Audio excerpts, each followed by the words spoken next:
In this simple guide, we're going to create a water drop shape in Blender, starting from the simple cube.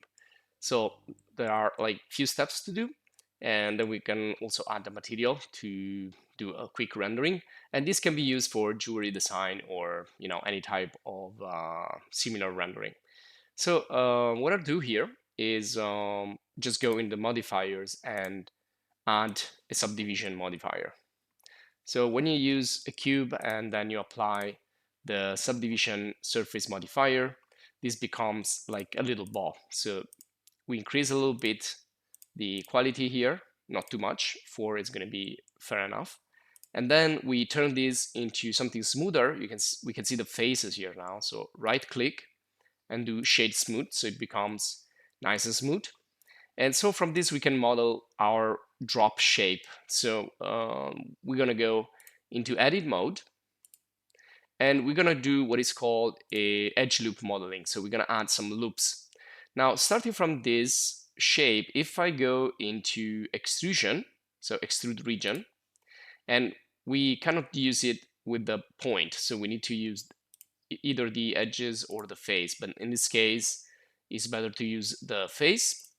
And so we select this and we just pull up using the plus, and this is going to create something that is going to be longer than a single ball. So it looks like a capsule, something like that.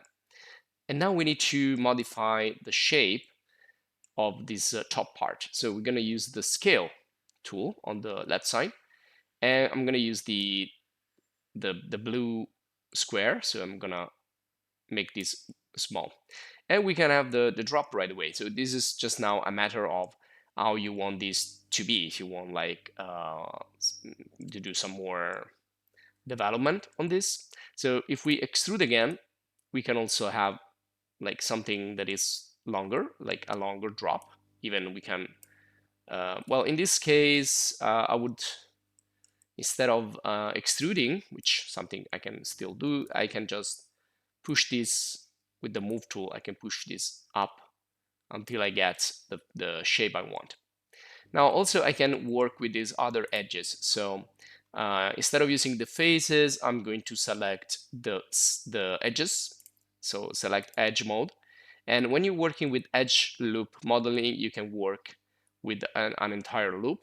And in Blender, you can do this by clicking Shift. So you can select more edges using Shift. And also you can use the Alt click.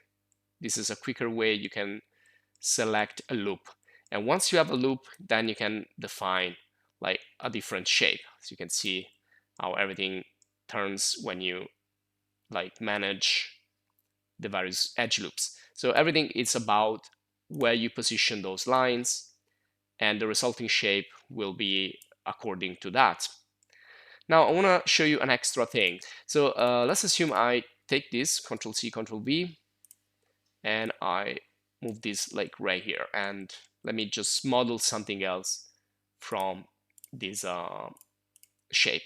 So I'm gonna go for the face selection, and I'm gonna start to extrude something. It doesn't necessarily need to be something specific. And also I can take these faces and delete them with the X. I can delete these faces. So what happens is that now I have like an empty, you see here some holes. So I have an empty object. Okay. So let's say this is going to be like a tube from where some drops they come out.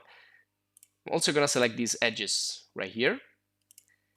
And you can see when you have a hole, again, you do Alt click, you can create like the missing face by using right click. And then we want to close this up by using the fill or create a new face from edge. They both work. So you can see now it's a closed objects again. So when you want to less smoothing, for example, you need to put some extra extrusion. So if I put some extra extrusion here, and you see this becomes less smooth and more, let's say, mechanic than organic. And also here, Another way is to add loop cuts. So this is again another way you can do loop cut, loop modeling or edge loop modeling. So if you push this with the move tool to the edge here to the side, you can see that it's going to become more like a cylinder shape. And then you can continue this and make some more extrusion or expand this. But again, this is just to show you that you can go like from a really rounded element into something that is going to be more flat by adjusting the edges position. So this could be, again, continue here like a faucet or something for plumbing, whatever. Okay, that's just an example. Now let's finish up with some materials. So I'm going to go in the force sphere and I'm going to render this using cycles.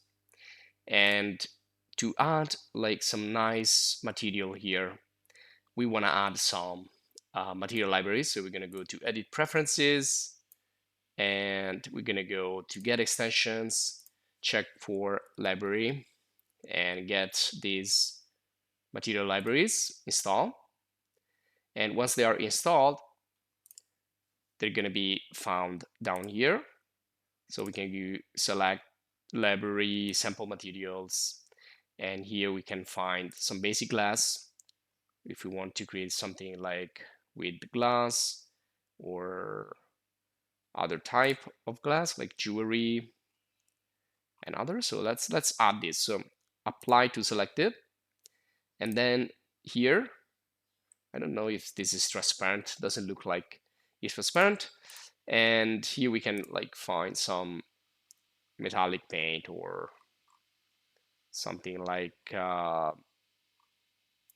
brushed metal or whatever. So let's apply to select it. Okay, so once we finished, we are now rendering. So I'm using cycles. Let's go here and apply a basic HDR lighting by deactivating the scene world so we can see what we're doing right here. And well, that's not definitely, it's not transparent. So let me go back here. Let's apply, let's see, like fake glass. Okay, this looks a little bit better.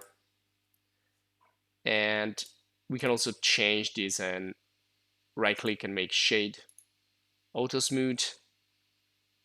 And we can adjust the smoothing here with the smoothing angle if we see something strange happening. And that's it. So this is a quick way you can create a drop-like shape in Blender. So I hope you enjoyed. If you did, please subscribe to the channel. If you want to support us, join the channel as a supporter. Check our other video courses and video guides. Thanks for watching and see you in the next.